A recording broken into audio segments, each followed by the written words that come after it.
انہیں شیم نہیں آتی. انگریزی میں شیم شرم کو کہتے ہیں.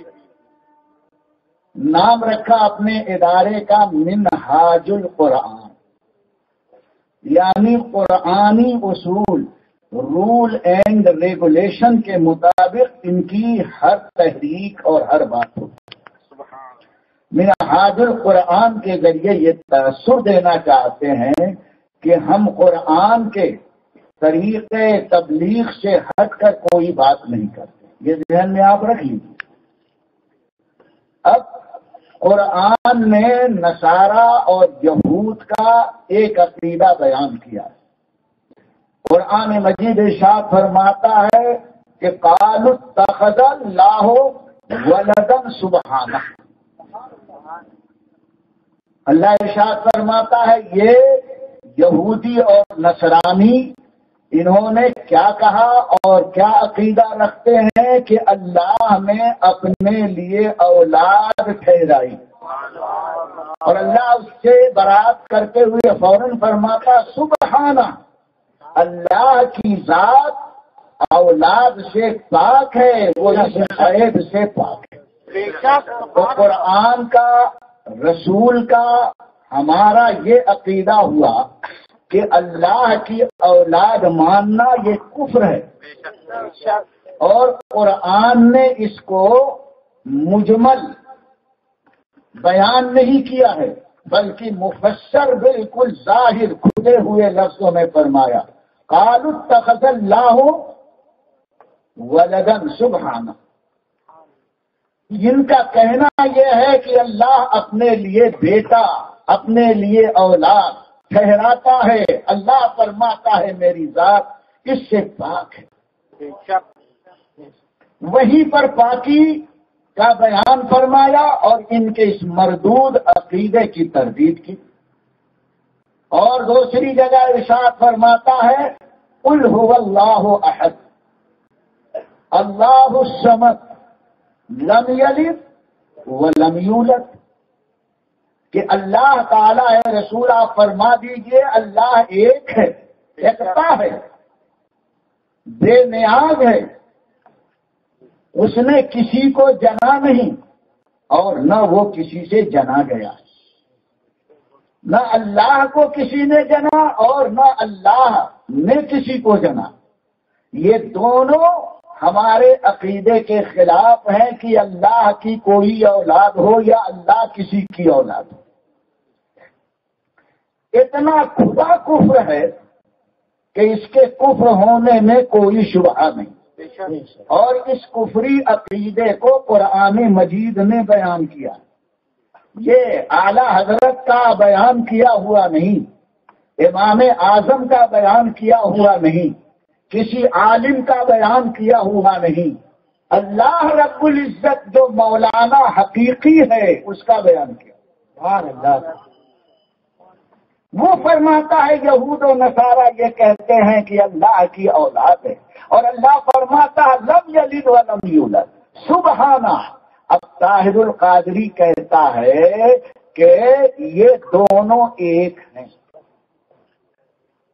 اے وہ نوجوانوں جو اس کے دیوانے اور عاشق ہو، ہمارا کام سمجھانا ہے، آخرت کو سنبھالنا ہے.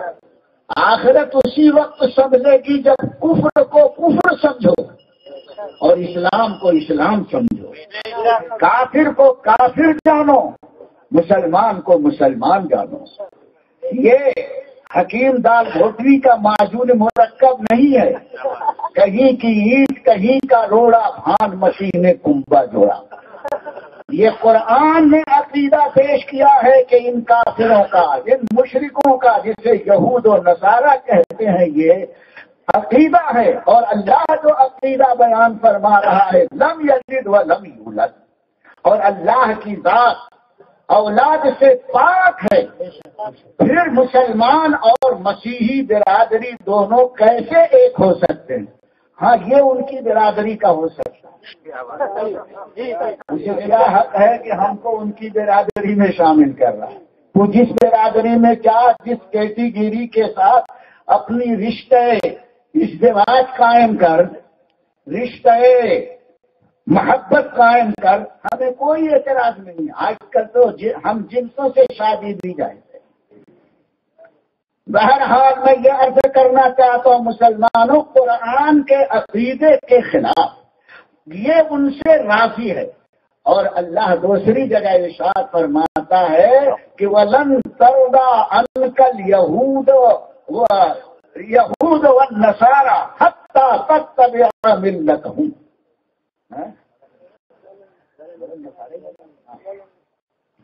اللہ ارشاد فرماتا ہے کہ اے محبوب، ہرگز یہ تم سے راضی نہیں ہوں گے۔ کون راضی نہیں ہوگا؟ نام بھی لیا، یہودی بھی نہیں راضی ہوں گے، عیسائی بھی نہیں راضی ہوں گے، اور لن کہہ کر کے یہ بتایا ہرگز، صرف تھوڑے زمانے کے لیے نہیں، یہ کبھی بھی کسی زمانے میں اے حبیب آپ سے یہ راضی نہیں ہوں گے۔ کب راضی ہوں گے؟ حتیٰ تتبع ملتہم، یہاں تک کہ آپ ان کا مذہب اختیار کریں۔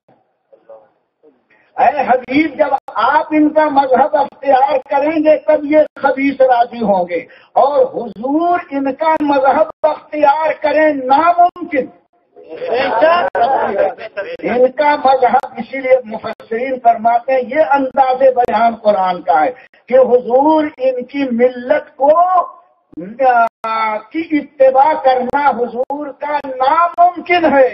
تو جب یہ ناممکن ہوا تو یہود و نصارہ حضور سے راضی ہونا بھی ان کا ناممکن، اور جب ناممکن ہے اور یہ ناممکن کو ممکن بنا رہا ہے، کتنی بڑی نجاست پیش کر رہا ہے، کہتا ہم اس سے راضی ہیں، دونوں ایک ملت ہے۔ اللہ فرماتا ہے دونوں ایک ملت نہیں، یہودی الگ ہے، عیسائی الگ ہے، میرے محبوب کی ملت الگ ہے۔ قرآن کی بالکل اور کیسے ہو سکتا ہے؟ ایک جگہ اللہ ارشاد فرماتا افکلما جاءکم بما لا تهوى انفسکم استکبرتم ففریقا کذبتم وفریقا تقتلون۔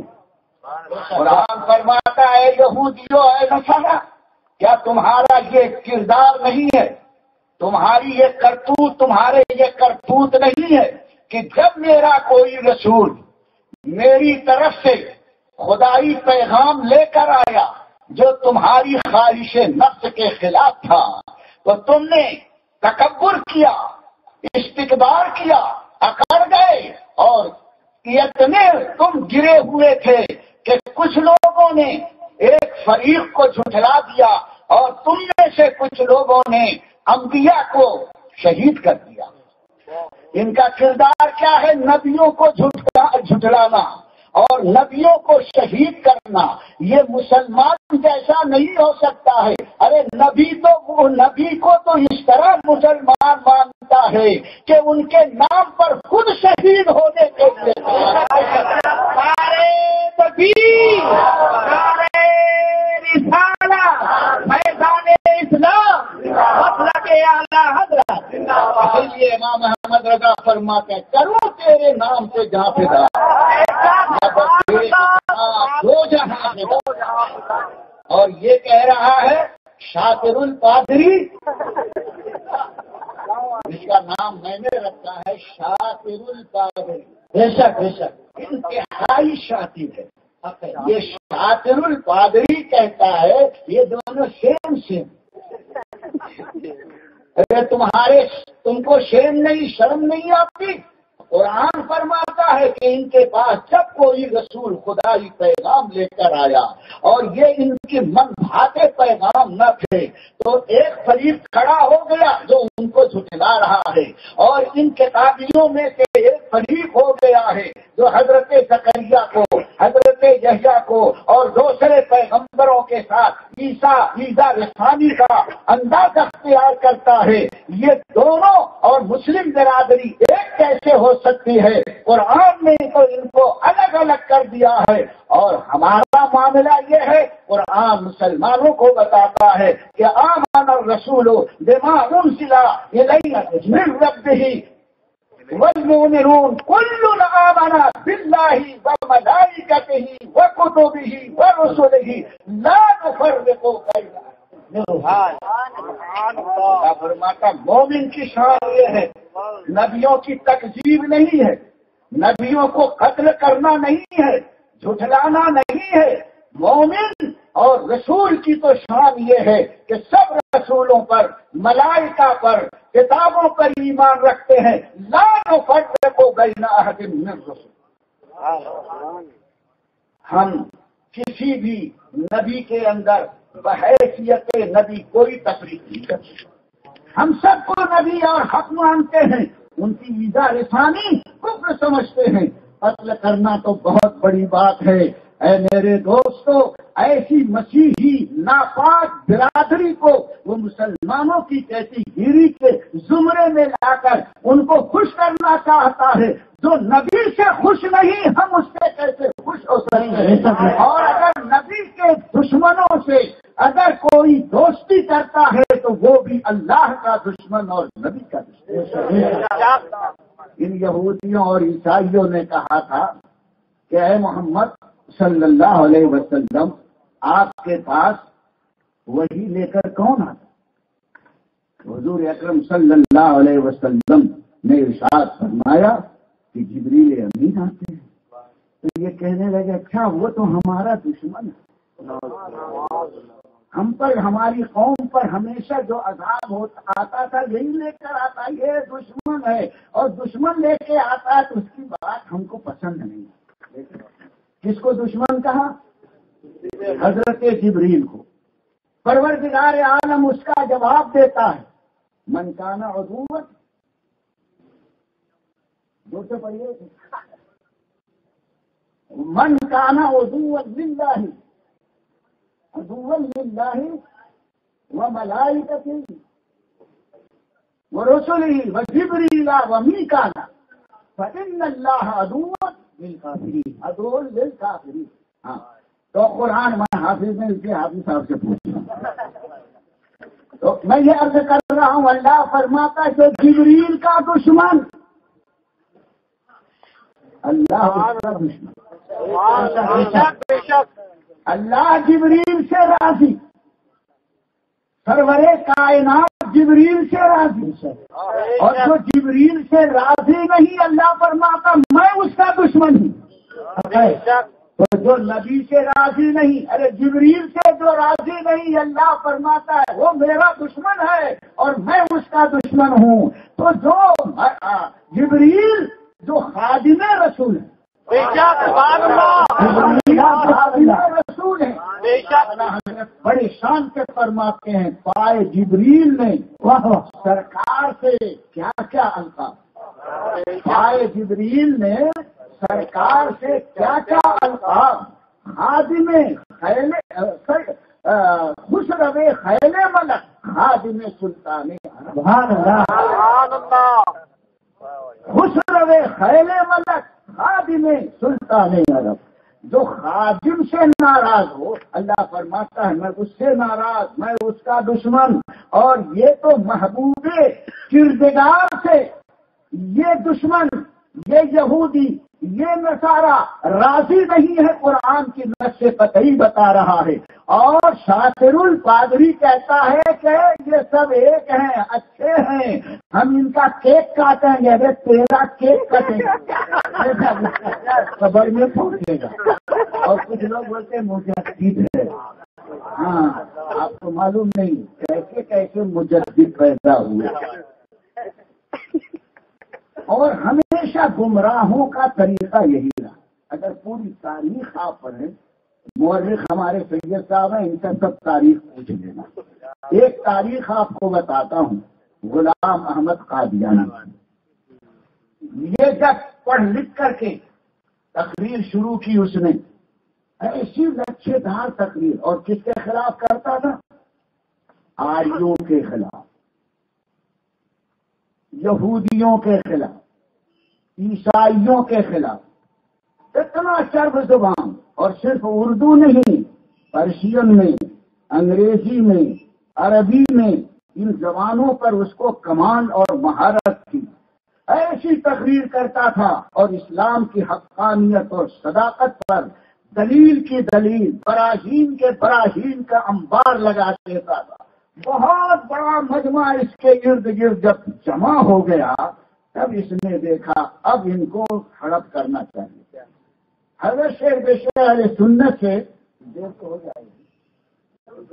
حضرت شیخ اہل سنت سے ایک لطیفہ میں نے اپنے بچپن میں سنا تھا جب میں پچپڑوا میں سن 1952 میں پڑھتا تھا. اس وقت کی بات ہے. حضرت فرماتے تھے کہ ہمارے بھانبھر علاقے میں ایک پرندہ ہے جس کا نام ہے لٹیرا. اس کی خوراک ہے چونٹی، اور یہ اتنا بڑا ہوتا ہے. اتنی چونٹیاں کہاں سے پائیں؟ تو اس کا انداز یہ ہوتا ہے کسی درخت کے شاخ پر یہ چپک کر کے بیٹھ جاتا ہے اور اپنی اتنی بڑی زبان اس لکڑی پر چپکا دیتا ہے. اس کی زبان بڑی میٹھی شیریں زبان ہے، سمجھے؟ لٹیرا میٹھی زبان ہے. اور چونٹیوں میں اتنی یونیٹی ہے کہ وہ جہاں اپنی خوراک سونگھ لیتی ہیں وہ اپنے محلے سے چلتی ہے، ایک ہی دو جاتی ہیں اور وہاں جا کر کے کھاتی ہے، دیکھتی ہے. تو اتنی ہمدرد ہے، تمہارے جیسے نہیں کہ ایک دوسرے کی ٹانگ پکڑ کے کھیلتے. ان چونٹیوں میں معاشرتی نظام قدرت نے ایسا قائم کیا ہے کہ وہ واپس ہوتی ہے اپنے سوراخ میں اور پھر اعلان کرتی ہے راشن کا گوڈاؤن وہاں پر. پھر یہاں سے چونٹیاں اسی راستے پر چلتی ہیں جس سے وہ آئی گئی ہے تاکہ خطرہ نہ ہو، اور جاتی ہیں پھر وہاں پر جمع ہوتی ہے. پھر ادھر سے آتی ہے اور دل سے کچھ نکلتی ہیں تو فوراً منہ پھیر کر کے چلی جاتی نہیں ہے، دونوں کھڑی ہو کر کے ایسے ملتی ہیں. دیکھا کہ نہیں؟ یہ لال چونٹی کالی نہیں کرتی، کالی تو آوارہ ہوتی ادھر گھومتی ہے. لال چونٹیوں میں بڑی یونیٹی ہے.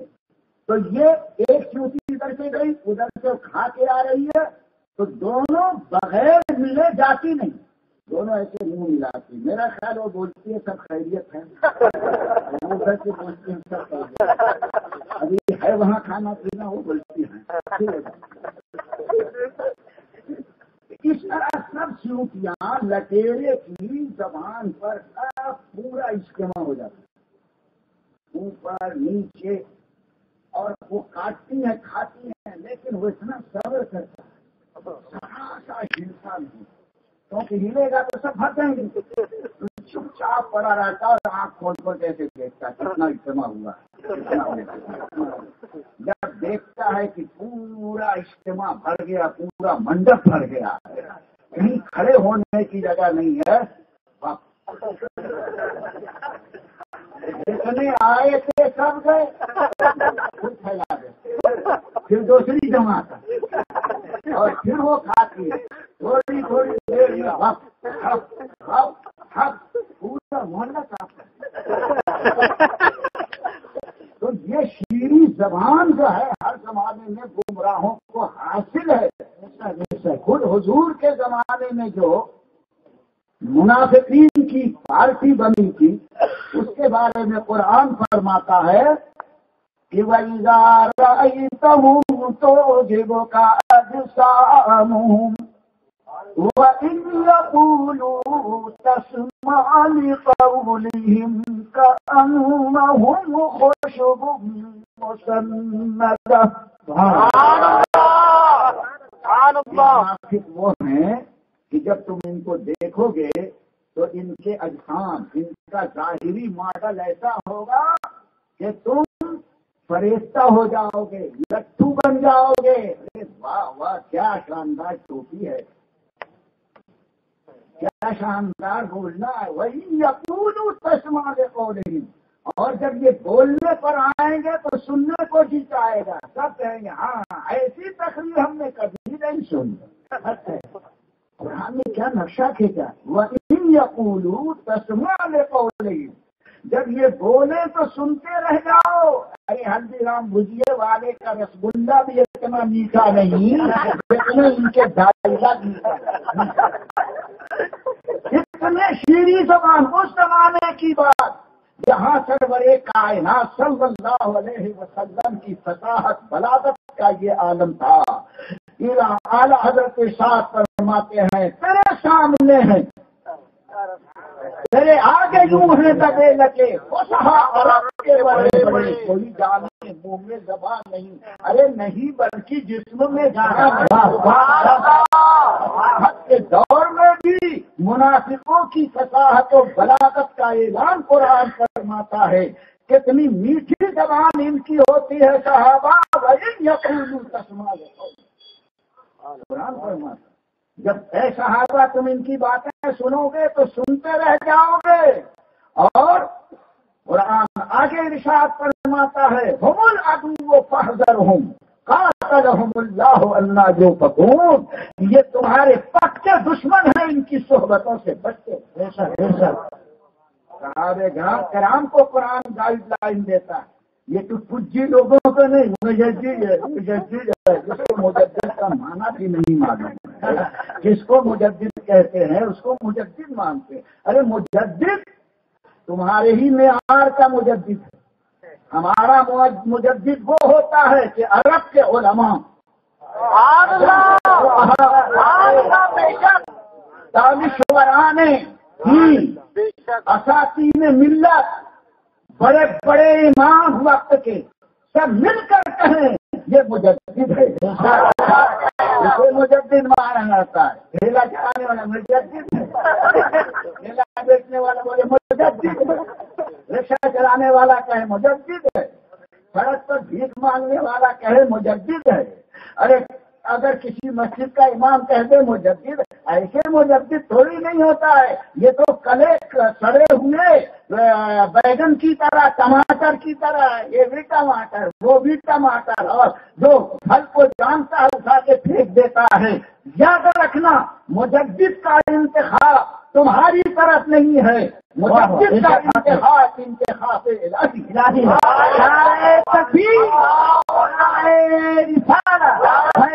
اسلام۔ ہر شخص فٹ پاتھ چھاپ کہے مجدد مجدد تو اس سے نروس ہونے کا معاملہ نہیں ہے، وہ تجدیدی اس کے کارنامے کیا ہیں وہ آپ دیکھ لیں گے۔ مجھے صرف اب اس مسئلے پر گفتگو کرنی تھی کہ جن عقائد کو یہود و نصارہ کے بارے میں قرآن نے بیان کیا ہے، طاہر القادری اس کا سراسر خلاف کر رہا ہے، اور یہ قرآن و حدیث کی ہدایتوں کے خلاف، اور جو اس قرآن و حدیث کی ہدایت کے خلاف بولتا ہے وہ کبھی دائرہ ایمان میں اس کو داخل کرنا شرافت کے اور ایمانداری کے خلاف ہے۔ اس لیے ہمارے تاج الشریعہ تاج الوفا حضرت میاں صاحب اللہ ان کے علمی فیضان کو اور ان کا سائے کرم سب پر تاجر قائم رکھے، بڑی جرات کے ساتھ اپنے خاندانی وقار کو بچاتے ہوئے فتویٰ انہوں نے پیش کر دیا ہے۔ اب ماننا یہ ہماری اپنی جماعتی ذمہ داری ہے، اور جو نہیں مانتا تو ہمارے لیے کیا ہے؟ بہت اچھی بات کرتا ہے، بہت اچھی بات کرتا ہے، ہاں بھائی بہت اچھی بات کرتا ہے، تو اس کی مثال ایسی ہے کہ گرمی کا زمانہ ہے، کسی کے ہاں بارات آئی تو انہوں نے باراتیوں کے استقبال کے لیے شربت پانی کے لیے پورے ایک ڈرام میں 55 لیٹر دودھ ڈالا دنشا کمپنی کا، اور اس میں لا کر کے بہترین برف کے ڈلے ڈال دیے، 12 باٹل روح افزا کی ڈال دی، کاجو ڈال دیا، کشمش ڈال دیا، اور عرق گلاب ڈالا، شاندار دودھ کولڈ ڈرنک بیچارے نے رکھ دیا تاکہ گرد و غبار نہ پڑے۔ ایک صاحب آئے محلے کے، بیٹا کیا بنایا ہے؟